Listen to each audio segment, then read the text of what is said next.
Donc j'exerce à Reims où on a plutôt l'habitude de faire sauter les bouchons de champagne que des bombes. Mais c'est aussi le lieu qui a été médiatisé fortement au moment de l'attentat de l'hypercachère avec Koulibaly. Et là, on a révélé un foyer de radicalisation.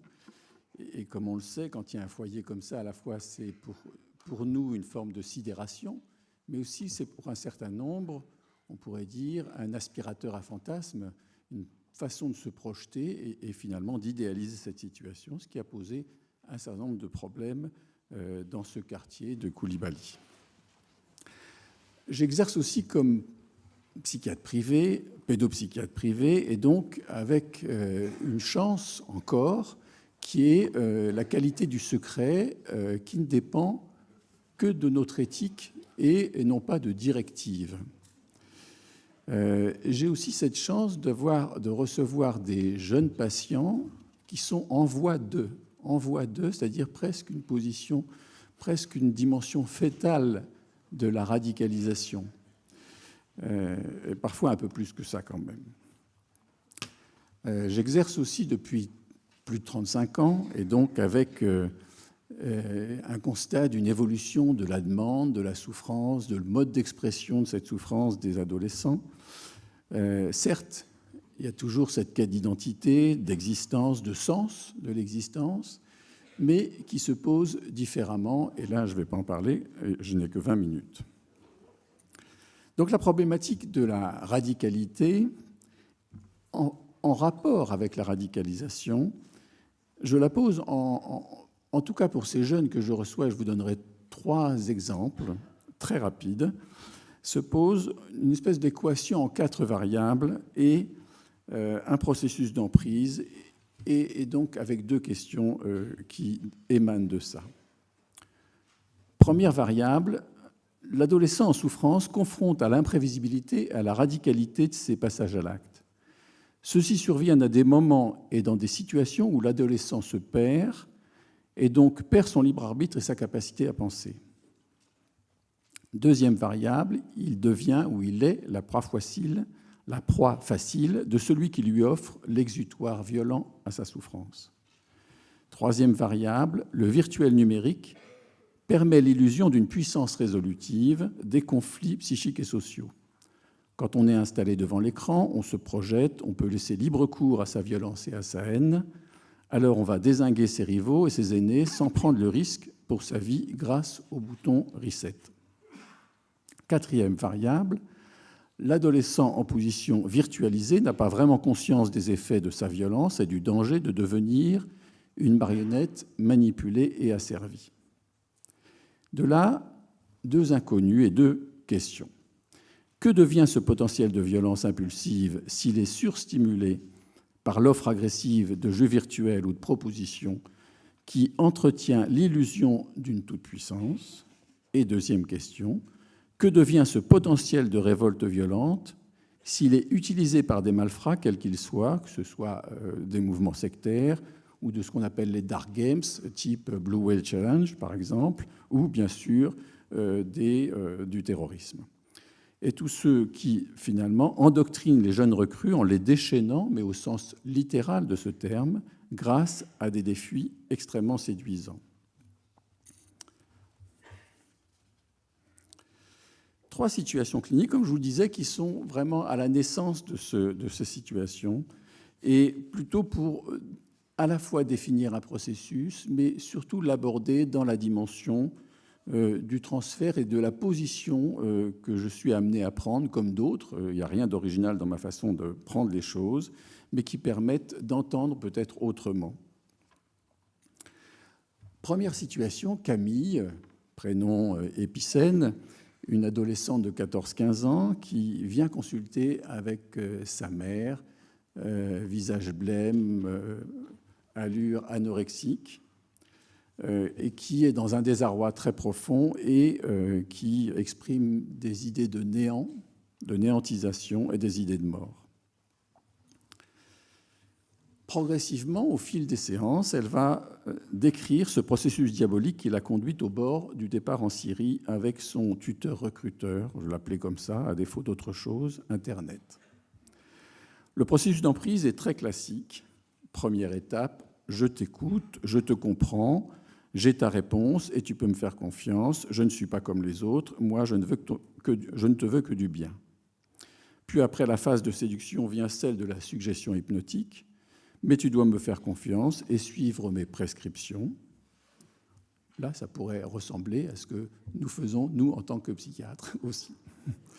Puis intervient, et là ça se complique, la phase d'exigence et de menace éventuelle si elle ne suit pas la prescription. Camille doit s'imposer un sacrifice, ça l'arrange bien dans cette étape dans laquelle elle est de rejet de son corps et d'elle-même. Ainsi, elle pourra être digne d'être aimée par ce tuteur et espérer le rencontrer. Il devient le sauveur qu'elle veut aimer jusqu'à le suivre aveuglément. Il est sa solution pour retrouver le droit d'exister, non pas comme femme, mais comme pupille.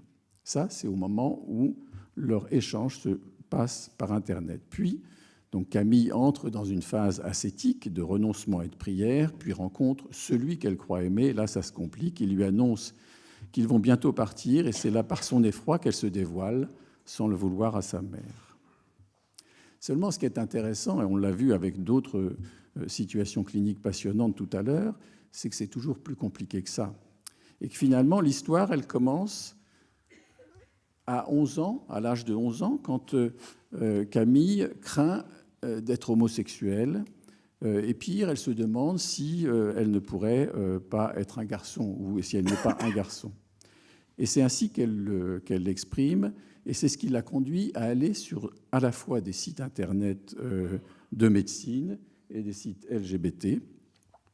Et là, elle reçoit cette réponse classique, tu es des nôtres, effectivement, pas de problème. Mais cette réponse, tu es des nôtres, amenait plutôt un accroissement de son désarroi et de son sentiment de culpabilité. Mais celui qui l'a hameçonné sur un forum Internet, ce tuteur de Daesh, lui dit hein, je t'écoute, je te comprends, etc., etc., ce que je vous disais tout à l'heure. Et là, on rentre dans cette forme de cascade jusqu'à l'entonnoir de cette emprise. Et la suite, on la connaît. Deuxième situation, Hugo est un jeune de 15-16 ans qui accepte, il n'a pas tellement le choix, de venir consulter parce qu'il est exclu de son collège et il ne pourra y retourner qu'à condition de consulter un psy. Une ultra-violence, des insultes.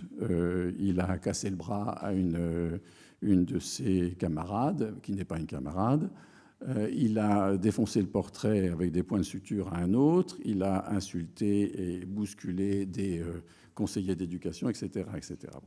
Bref, une position du collège assez intelligente, puisqu'il n'y a pas de rejet, simplement. Il pose une condition, sentant bien qu'il y a derrière ce comportement violent une grande fragilité, c'est ce jeune qui est assez malingre. Il vient me voir dans une extrême insolence aussi. Et quand je lui pose la question, parce que sa mère commence à me décrire les choses et je l'arrête pour qu'il puisse parler, et je lui demande s'il a consulté, il me répond oui, bien sûr, j'ai déjà consulté 3 psychiatres. Je vous cite ce qu'il me dit. Le premier que j'ai vu, il était affalé dans son fauteuil, il ne disait rien, je l'ai insulté, je suis parti en crachant, en claquant la porte. Le deuxième, c'était pire, il disait qu'il voulait me comprendre, mais il ne disait que des conneries. Je l'ai traité de con et je suis parti. Et la troisième, c'était une femme, je me suis bien amusé à la draguer, et ça aurait pu marcher. On dit, je suis le 4e, et il me prévient que je vais passer en gros un sale quart d'heure, car les psys sont tous des charlatans, des connards, des bolosses, enfin tout ce qui peut passer en revue. Donc je reste très patient et très prudent en l'écoutant, en attendant qu'il dépose les armes, enfin, non pas qu'il dépose les armes, mais peut-être qu'il pose son revolver sur le coin de la table. Et je sais qu'il a besoin de ferrailler. Je sais également qu'il est capable de faire mal, autant de se faire mal que de faire mal, et qu'un passage à l'acte suicidaire est loin d'être exclu, ce que ses propos plus tard me confirmeront. Pour l'heure, c'est l'instant de la rencontre, ou plus d'une tentative de rencontre. J'aime ce défi avec lui, et il m'a fait penser à un film qui est discutable, qui est un peu mélodramatique, mais qui est quand même intéressant, que peut-être vous avez vu, qui s'appelle Will Hunting, avec Robin Williams, qui se confronte à un jeune extrêmement intelligent, mais extrêmement destructeur, et qui va le mettre à l'épreuve jusqu'à le faire craquer. Mais il ne craque pas. Enfin, il y a un petit moment agressif, mais finalement, le défi est relevé par ce psychiatre. Et je crois que c'est un modèle, ça a été en tout cas un modèle pour moi.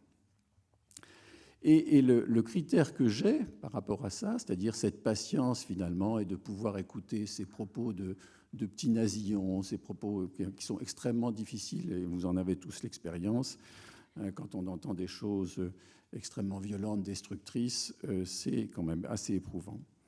Mais ce que je constate, c'est qu'il vient à chaque fois seul, il est ponctuel, et s'il continue à parler comme ça, il vient tout de même.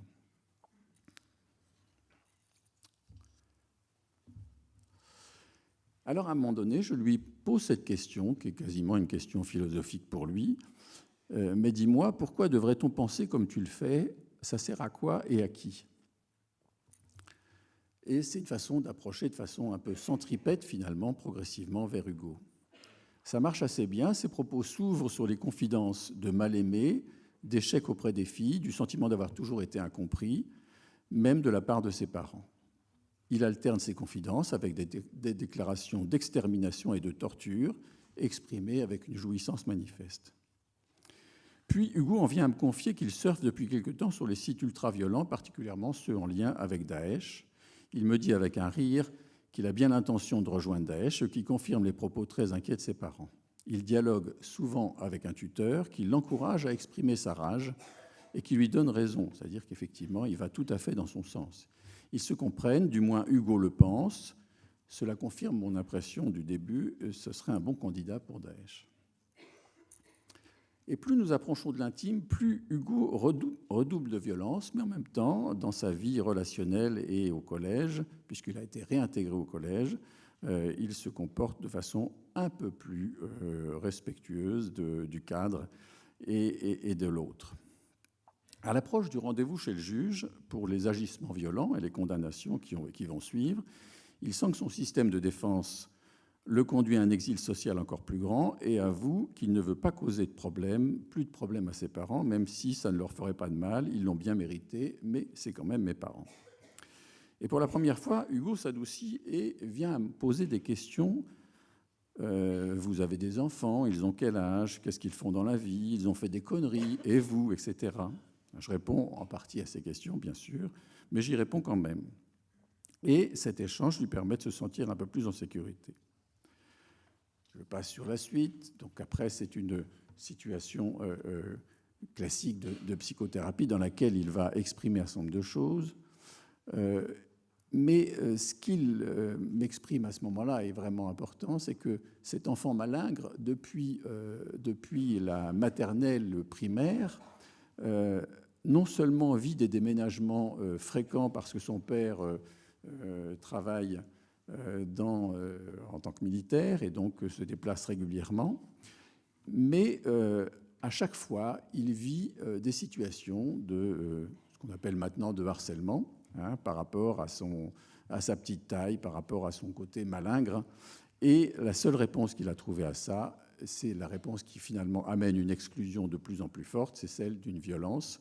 En même temps, c'est sa bonne réponse, puisqu'il n'y avait peut-être pas d'autre réponse à trouver, et en même temps, c'est une réponse qui l'amène dans cette impasse. Et puis progressivement, on arrive à cette question de, finalement, essentielle par rapport à tout ce qu'il a approché jusqu'à présent, c'est comment je pourrais rencontrer une fille, qu'est-ce que je pourrais lui dire, comment faire pour être aimé, etc., etc. Il n'a pas le mode d'emploi, et à chaque fois qu'il est dans une drague humiliante comme ça, oui, c'est ça, je me doutais que ça allait arriver. En fait, je me réjouis le jour où il vient me dire, finalement, je lui fais croire maintenant à cet ami de Daesh, je lui fais croire que je vais venir avec eux, mais en fait, je vais y aller et puis je vais les tuer tous. Et il me dit, je vais tuer la violence. Et j'ai beaucoup aimé cette situation. Que nous enseigne la rencontre avec Hugo? L'instant de la rencontre, important, l'est plus encore avec un adolescent et avec des gens comme Hugo. Il attendait de moi une réelle présence et une attention sans faille. Il était à l'affût du moindre signe d'incompréhension et de fragilité. Il ne voulait ni d'un copain ni d'un parent. Le copain complice, il l'avait déjà trouvé avec le tuteur recruteur. Pour Hugo, comme pour la plupart des ados, le défi du soin oblige à l'invention, la créativité, la mise en question des acquis d'expérience et de connaissances. Je vais passer ça parce que je vais vous parler d'autre chose. Il faut offrir l'occasion à l'adolescent de nous enseigner de partager et de ne pas le mettre en dette. En contrepartie, il attend une réelle consistance de notre place de psy et de notre soin. Au fil des séances, le moindre faux pas, c'est le risque de perdre sa confiance, avec la rupture et le danger d'aggraver une symptomatologie aiguë de crise et le péril d'un passage à l'acte. Si Hugo s'était exprimé ouvertement sur sa tentation de rallier Daesh, il aurait été héroïsé et stigmatisé en tant que radicalisé ou en voie de radicalisation, ce qu'heureusement, il n'a pas fait dans le milieu scolaire. Et sûr qu'alors, il se serait engouffré dans sa brèche existentielle « Je suis car je suis Daesh, l'extrême qui n'a peur de rien et qui va tuer tous les mécréants ». Rapidement, une autre situation, et là, ce n'est pas un adolescent, c'est un enfant de 4 ans, un garçon de 4 ans que j'ai vu il n'y a pas très longtemps. Le regard sombre qui me dévisage, sa mère, pendant que sa mère est en train de m'expliquer ce qu'il a vécu, son père a été justement dans cet environnement de Koulibaly. Son père est parti en Syrie, la belle famille voulait récupérer Ryan, cet enfant, pour assurer son éducation et exigeait que la mère se voile. Elle a fait appel à une association de femmes sous violence et elle a réussi à se séparer, à s'éloigner. Depuis ce temps-là, Ryan lui mène une vie assez impossible, à la fois une exigence tyrannique de câlin et en même temps une violence qu'il exerce à son égard et qu'il exerce aussi à l'école et partout ailleurs. Pendant qu'elle parle, je regarde cet enfant au regard noir et puis à un moment donné, je lui dis « T'entends tout ça qu'est-ce que tu comprends de tout ça? C'est quand même compliqué ce qui t'arrive et tout ça. » Et puis, silence complet. Et puis, j'en ai même encore le frisson, il me dit d'un seul coup « Je vais te planter » à 4 ans. Autant dire que je me demandais est-ce que j'arrête la séance ou quoi, hein. Je ne l'ai pas arrêté, et j'ai revu cet enfant-là avec cette question. Je vous dis juste un tout petit mot de la façon dont je m'y suis pris, parce que c'était compliqué, il était emmuré dans son silence. Et je lui ai parlé des animaux. Je lui ai raconté plein de choses sur les animaux, sur leurs petits, quand ils sont livrés à eux-mêmes, aux prédateurs, quand leurs parents sont tués par des chasseurs. Enfin, je lui ai parlé de tas d'animaux sauvages, des choses comme ça. Et c'est ça, finalement, c'est cette allégorie qui lui a permis progressivement de venir dans ce mouvement-là. Alors, dernier élément, en guise de conclusion, ça c'est du 1 par 1. Et c'est, à mon avis, le plus important, mais ça ne suffit pas. Et dans ma région, j'ai proposé justement autre chose que ce 1 par 1, mais à partir de cette connaissance-là. Et j'ai monté ce qu'on appelle des tribunes de l'adolescence, en se regroupant avec un juriste qui est un ami, Gérard Chemla, qui s'occupe du terrorisme, des victimes de terrorisme, avec philosophes, éducateurs, etc. Et nous avons fait un peu le tour de certaines villes, avec un travail en 3 temps, un travail en amont, qui est la prise de contact avec les acteurs locaux et les parents et les adolescents, enseignants, éducateurs, un travail de façon à ce qu'ils s'approprient cette tribune de l'adolescence, un temps proprement dit d'échange dans cette tribune de l'adolescence, et puis un travail en aval qui se fait principalement par les acteurs, oui, j'ai pratiquement terminé, qui se fait par ces acteurs-là. Ça me paraît très important parce que dans un monde en mutation frénétique, l'adolescent peine à trouver sa place et son projet de vie. Il tente maladroitement d'exprimer son malaise, il est pris dans des contradictions angoissantes et tente de se frayer un chemin dans une société complexe dont il n'a pas les codes d'accès ni le mode d'emploi jusqu'à ce qu'un ami, tuteur, recruteur lui donne sa solution. La dérive terroriste utilise ce désarroi et cette quête d'identification qui s'égare dans l'illusion de toute puissance, d'héroïsation dans le danger de la mort, de greffe narcissique et de destructivité aux accents suicidaires. Autrement dit, dans ce travail qu'on fait dans les tribunes de l'adolescence, qui malheureusement se limite pour l'instant au Grand Est, ça permet vraiment de faire un travail de fourmi, mais un travail de fourmi qui produit quelque chose avec des adolescents qui s'adressent à nous, avec une compréhension de leur part des dangers, notamment quand Gérard Chemla parle de ce qui se passe pour les victimes de terrorisme. Je crois que ça marque pas mal. Voilà, merci.